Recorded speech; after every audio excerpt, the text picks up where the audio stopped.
안녕하세요. SK AI 어시스턴트 담당 김지훈입니다.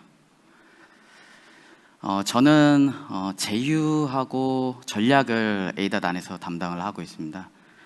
그 두 가지 영역 기반으로 해서 에이닷의 생태계를 넓히는 부분에 대한 고민들을 하고 있고요. 오늘 말씀드릴 내용은 저희 에이닷, 에이전트로서의 에이닷이 어떤 협업을 통해서 이 생태계를 확대해 나갈 건지에 대한 부분을 말씀을 드리려고 합니다.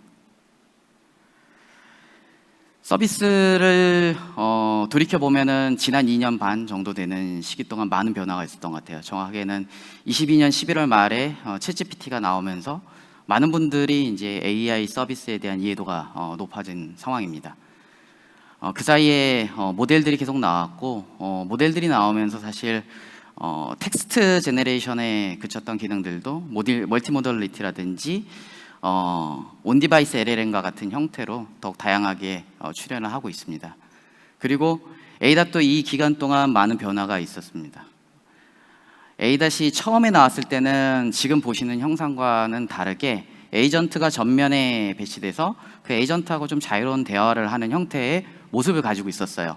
그런데 이제 이것들이 계속 기술적 진화를 통해서 대화방이라고 하는 컨셉으로 고객과 대화를 하고 대화 안에서 좀 정보를 주고받는 형태로 진화를 해오고 있습니다. 그리고 최근에 B2C 에이전트 영역에 더 많은 플레이어들이 들어오는 것 같습니다. 얼마 전에 카카오도 카나나에 대한 부분들을 발표를 하고 청사진에 대한 부분을 소개를 했고, LG도 곧 익시오라는 모델을 통해 가지고 아마 B2C 에이전트에 대한 내용들을 커뮤니케이션하고 연결해서 제안을 할 겁니다. 지난 2년 반 동안 에이닷이 굉장히 많은 고민을 하고 사실 서비스적인 진화를 해왔지만, 사실 그 안에 있었던 고민들을 통해 가지고 오늘 말씀드릴 에코시스템에 대한 전략에 대한 부분을 좀 구체적으로 설명을 좀 드리려고 합니다. 지금 현재 AI 서비스에 대해서 많은 분들이 인식하는 것처럼 우리 일상을 더 편하게 해줄 것이다, 미래를 바꿀 것 같다라는 얘기들을 하고 있습니다. 다만 실제 사용량은 어떨까요? 이 통계는 사실 이제 글로벌 수치이긴 한데 저희가 AI 서비스를 제공하고 있는 상황 하에서 크게 다르지 않은 것 같습니다. 국내에서도 실제 이용자를 보면은 AI 서비스를 상시적으로 이용하는 고객들이 아주 많지는 않습니다. 지금 현재 보시는 것처럼 40% 정도 내의 고객들만이 이제 주에 한 번이라도 좀 꾸준히 쓰는 고객이라고 얘기를 하고 있습니다. 과연 그렇다고 하면은 어떤 부분들이 이러한 밸류를 느끼는 부분하고 아직은 AI 서비스를 충분히 사용하지 않는 이유가 무엇인지에 대한 부분을 좀 들여다봐야 될 것 같아요. 저희가 에이닷이라는 서비스를 통해서 여러 가지 시도를 하고 있는데, 이 시도를 하면서 고객들이 많은 피드백을 해줍니다. 그리고 이런 에이닷의 케이스처럼 AI 서비스 갖고 있는 장점에 대해서도 고객들이 많은 얘기를 하고 있어요. 어제 세션, 오늘 오전, 오후 세션에서 그 공통적인 사항들이 있습니다. 코딩을 대신 해주고, 내 자소서를 대신 써주고, 이력서를 쓸 때 도움을 주고, 정보 탐색할 때 시간을 줄여줘요와 같은 장점들이 있죠. 근데 우려사항은 여전히 존재합니다. 할루시네이션이라고 얘기했던 것처럼 정보가 아직은 불완전하다. 바로 이전 세션에서 이제 정신화 대표님도 말씀을 하셨는데, 이 할루시네이션을 걷어내는 게 굉장히 쉽지 않은 부분이 있습니다. 그리고 정보의 편향성, 일단 모델을 학습을 하는 데 있어 가지고 결과적으로 그 원천이 되는 데이터가 무엇이냐에 대한 부분에 대한 디펜던시가 있기 때문에, 이런 부분들 때문에 오히려 소버린 AI가 중요한 거 아니냐라는 얘기도 나오고 있습니다. 그리고 최근에 나오는 데이터 프라이버시 이슈도 고객들이 이런 서비스를 사용하는 데 있어서 고민을 하게 만든 요소들입니다. 저희는 크게 이제 세 가지 관점에서 이제 이걸 좀 종합해서 말씀을 좀 드릴 수 있을 것 같아요. 실제 에이닷을 고객들한테 제공을 하고, 에이닷을 위해서 좀 협업 모델들을 만들기 위해서 많은 사업자들하고 얘기를 하면서 나온 내용들입니다. 첫 번째, 킬러 유스 케이스가 아직은 좀 부족하다. 계속 많이 얘기되는 부분이죠. 저희도 아이폰 통화 농업이라는 것을 제공을 하고 있지만 아직은 일반적인 모델은 이런 유스 케이스를 충분히 태클링 하고 있지는 못하는 것 같습니다. 두 번째, 테크에 대한 부분이죠. 테크에 대한 부분도 마찬가지인 것 같습니다. 아직은 기술적인 부분에 있어서 진화 방향에 대한 것들이 기대치가 있지만, 그 기대치 대비해서 현재 저희가 가지고 있는 기술 기반으로 과연 이 갭을 얼마만큼 메꿀 수 있느냐. 그런 부분들이 사실 중요한 부분인 것 같고요. 세 번째는 이제 사업적인 부분입니다. 제가 사업자들을 많이 만나면 항상 얘기하는 것들이 있어요. 토큰 비용, 그리고 기존에 들어가지 않았던 새로운 이제 플랫폼 사용료에 대한 비용에 대한 것들이 부담스럽다라는 얘기를 해요. 정확하게 얘기하면은 B2C 영역에서 새로운 고객들을 확보하거나 아니면 그 고객들을 대상으로 추가적인 매출을 올릴 만큼의 명확한 방법들이 없는 상태에서 일단 명확한 비용 요소라고 하는 부분들이 너무 큰 페인 포인트인 거죠. 그래서 이제 에이전트라고 하는 것들을 통해 가지고 이런 부분들을 조금 해소하려는 시도들을 좀 더 많이 하는 것 같습니다. 뭐 이전 세션에서도 이런 논의가 많았어요. 어시스턴트냐 혹은 에이전트냐. 저는 이제 에이전트라고 하는 거의 가장 큰 차이점은 결과적으로 액션이라고 봅니다. 최근에 샘 알트먼이 당신이 정해야 하는 에이전트는 뭡니까? 라고 했을 때 모델의 간섭이 최소화된 상태에서 사람이 하고 싶어 하는 것을 최대한 해줄 수 있는 것. 그러니까 결과적으로 보면 사람이 많은 것들을 지시하고 구체화하지 않더라도 그 에이전트가 스스로 액션을 해줄 수 있는 것이라고 얘기를 좀 했어요. 사실 그러려면 사실은 신뢰가 필요한 거고, 그 신뢰를 하려고 하면은 그 에이전트가 그 업에 대한 전문성과 고객의 이해를 명확하게 해야 된다는 부분이죠. 즉 내가 원하는 게 무엇인지도 알아야 되고, 그걸 아는 거에서 그치는 게 아니라 그 일을 할 만큼의 실력, 즉 정보 체계가 완벽하게 학습이 돼야 된다라고 하는 부분이 있습니다. 저희 에이닷은 크게 이제 두 가지 에이전트 유형으로 이런 구조를 좀 현실화하려고 노력을 하고 있습니다. 여러 구조들이 아마 존재할 것 같아요. 이 앞에 정민영 담당님도 비슷하게 프라이머리 에이전트하고 서브 에이전트 개념 말씀하셨는데, 맥락상으로는 이제 비슷하다고 보시면 될 것 같아요. 즉 에이닷이 현재 하나의 모델로 구성이 되어 있지 않습니다. 두 개의 에이전트로 구성을 해서 이것들을 구조화하고 있고요. 고객들이 각각의 유스케이스에서 주는 정보들, 그걸 통해서 통합적으로 이해를 하고 그 고객들이 준 정보에 기반으로 해서 최적의 판단과 액션을 수행할 수 있게끔 하는 부분들을 설계하는 부분, 일종의 플래닝 앤 오케스트레이션에 대한 부분을 집중하는 게 프라이머리 에이전트의 역할입니다. 반면에 버티컬 에이전트는 각각의 유스케이스, 전화, 미디어, 금융, 유통, 쇼핑, 다양한 영역에서 고객들이 실제 겪는 액션들을 대신 수행하고 그 과정에서 필요한 정보들을 게더링하면서 최적의 방법으로 그러한 태스크 수행을 할 수 있게끔 지원하는 활동을 하는 것이 버티컬 에이전트의 역할입니다.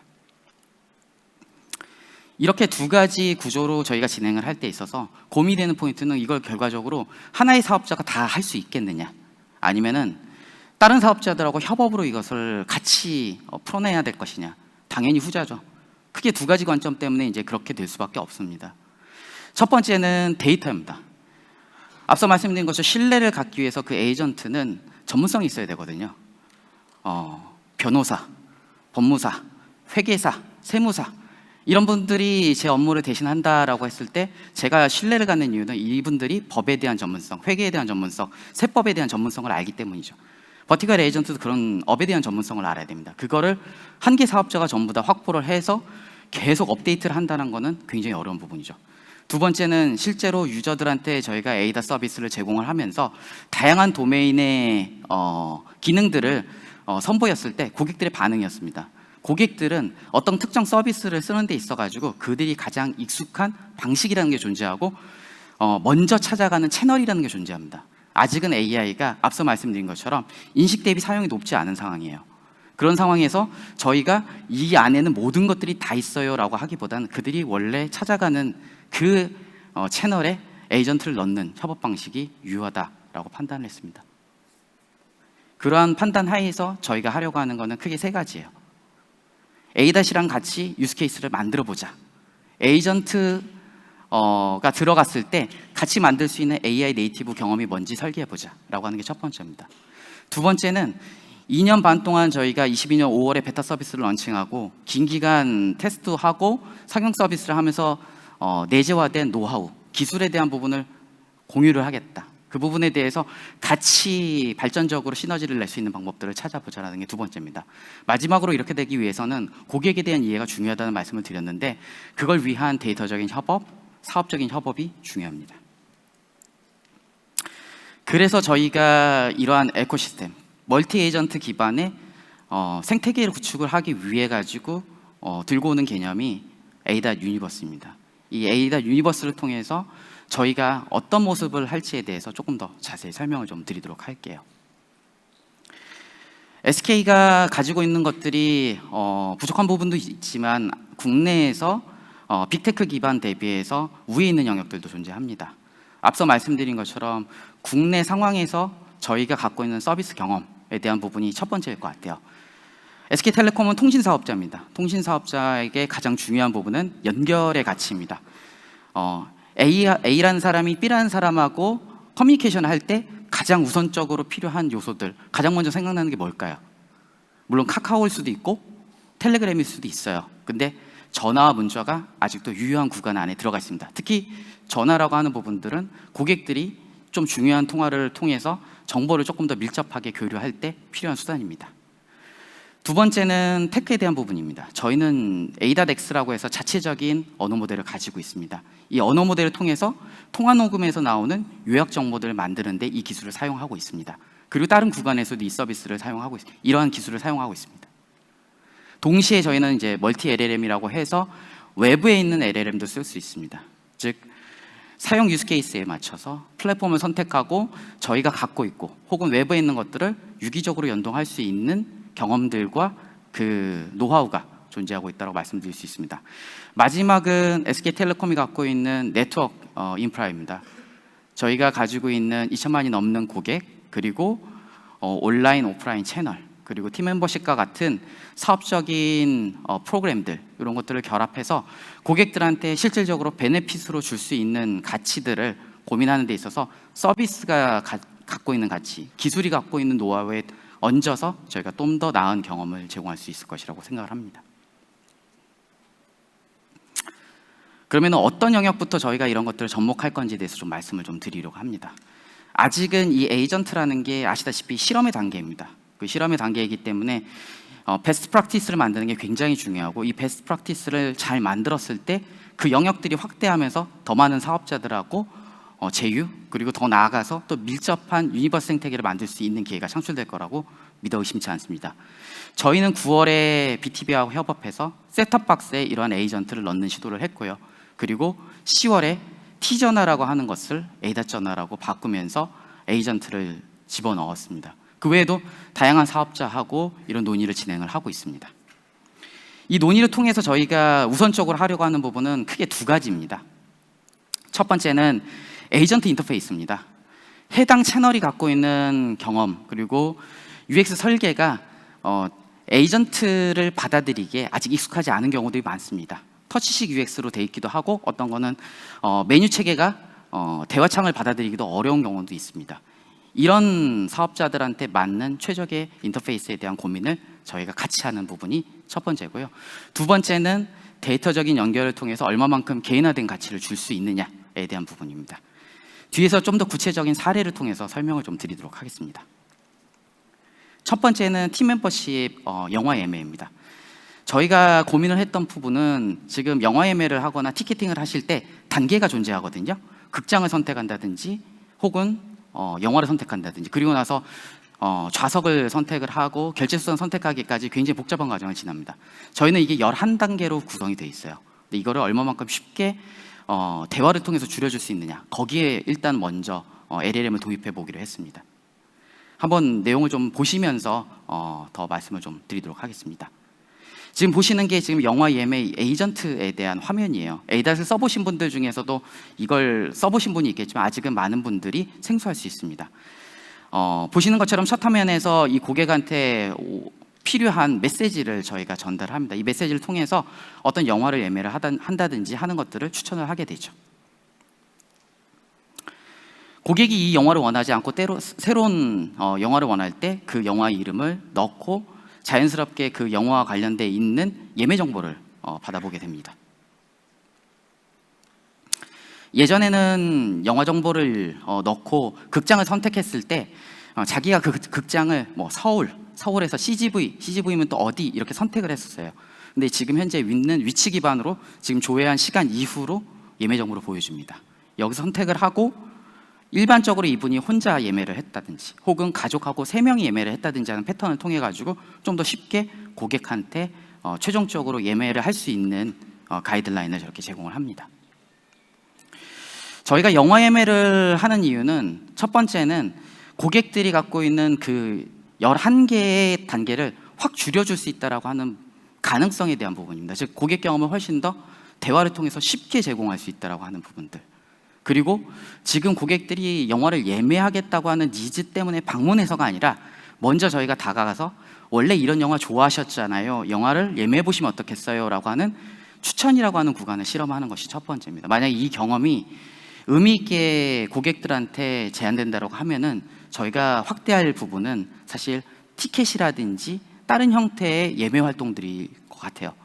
공연을 한다거나 콘서트 티켓 하는 것도 동일한 프로세스와 동일한 방식일 거고, 이걸 통해 가지고 콘서트가 끝난 다음에 식당을 찾고 카페를 가는 부분까지도 저희 A- 제안할 수 있을 것이라고 생각합니다. 지금은 이게 영화를 개선하는, 영화 예매를 개선하는 걸로 쓰였지만 이런 부분이 조금 더 확대해서 적용될 수 있을 것이라고 생각합니다. 두 번째는 셋탑박스의 케이스입니다. BTV 쓰시는 분도 있고 LG라든지 KT 쓰시는 분들도 있을 건데 사실은 요즘은 볼거리가 너무 많아가지고 IPTV라고 하는 것들을 예전만큼 많이 보시지는 않아요. 집에서 TV가 없으신 분들도 존재하고, 근데 여전히 TV는 중요한 미디어 매체입니다. 저희가 고민하는 건 이렇게 볼거리도 많고 그런 것들을 제공하는 OTT도 많은 상황에서 IPTV를 얼마만큼 매력적으로 제공할 수 있을 것이냐에 대한 부분이었습니다. 첫 번째로 생각했던 거는 그러기 위해서 고객한테 다른 미디어 매체하고 다른 경험을 줄 수 있는 게 무엇이냐였고요. 두 번째는 홈이라는 환경, 가정이라는 환경에서 TV를 가족이랑도 볼 수 있지만 지금 70%가 넘는 고객들이 혼자 본다라고 얘기하거든요. 그 혼자 보는 고객들을 대상으로 어떻게 하면 개인화할 수 있느냐, 이 두 가지 관점에 좀 포커스를 했습니다. 그리고 첫 번째로 정보 탐색에 있는 부분들을 조금 더 변화를 좀 주자라고 해서 9월 말 저희가 BTV 셋탑박스용 미디어 에이전트를 출시했습니다. 그 내용을 같이 좀 보시고 더 얘기를 나눠보시죠. 영화가 많아서 뭘 봐야 할지 모르겠어. 대화로 찾아가는 안성맞춤 콘텐츠는 물론 맥락을 이해하는 AI가 무엇을 원하든 알아서 척척. 유튜브에서 파묘 결말에서 보여줘. 요즘 OTT에서 인기 있는 영화는 뭐 있어?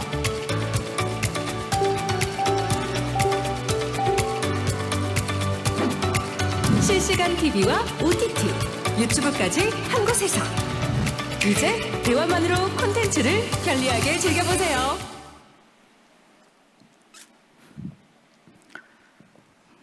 저희가 A.에이전트를 이렇게 BTV, IPTV 안에 넣어서 지금 하고 있는 기능들은 앞서 소개 영상에서 보시는 것처럼 내가 원하는 컨텐츠를 찾아줘, 혹은 11번 채널을 틀어줘와 같은, 어떻게 보면 좀 단순할 수 있는 부분들을 음성으로 조금 더 쉽게 대체하는 부분부터 진행을 하고 있습니다. 사실은 홈에서 가장 편한 환경은 타이핑을 하는 방식도 아니고 리모컨에서 음성 버튼을 누르고 말하는 방식이 더 편리할 수 있다고 저희는 생각을 하거든요. 그리고 이 경험에서 출발해서 고객들을 개인화시킬 수 있다면, 지금 이 채널, 지금 TV 앞에서 이 미디어를 시청하는 고객이 누군지를 알 수 있다고 하면 저희는 자연스럽게 그 고객 대상으로 해서 조금 더 내밀한 정보에 기반한 추천들을 내보낼 수 있다고 생각합니다. 그리고 거기서 고객들이 신뢰를 갖고 서비스 경험들을 안정적으로 사용한다고 하면은 지금 TV에서 나오는 저 아이템을 구매를 한다든지, 혹은 지금 이 예능에서 나오는 장소를 예약을 한다든지 하는 후속 기능까지도 확장을 해서 개인화된 홈미디어를 구현할 수 있을 것이라는 비전을 가지고 이 과제를 실행을 하고 있습니다.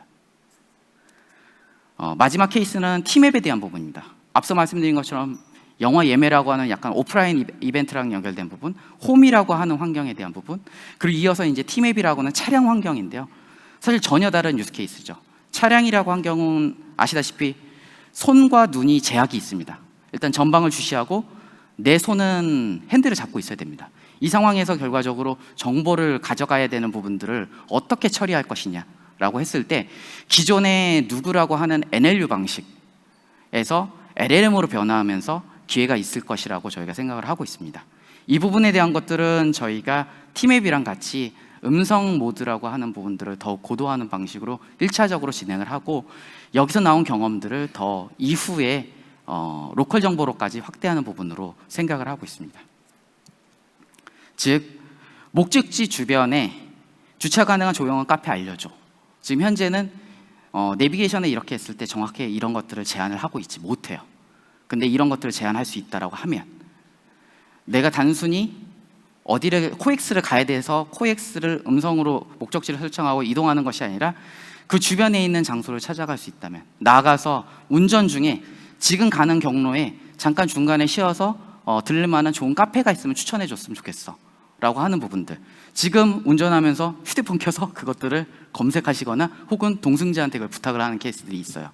근데 그런 것들을 얼마만큼 음성이라고 하는 새로운 인터페이스에서 결과적으로 LLM이 잘할 수 있는 대화라는 방식으로 풀어낼 수 있느냐라고 하는 부분에 저희는 사실 기대를 걸고 있습니다. 그리고 그런 것들이 가능하다고 하면은 장소를 예약을 하고 예약한 장소에서 할 액션들에 대한 것들도 저희가 추천하고 거기서 더 많은 경험들이 이루어질 수 있을 것이라고 생각을 합니다. 저희가 생각하는 유니버스는 결과적으로 멀티 에이전트 생태계입니다. 즉 에이전트라고 하는 게 내년 혹은 내후년 계속 발전을 할 것이라고 저희는 믿고 있고요.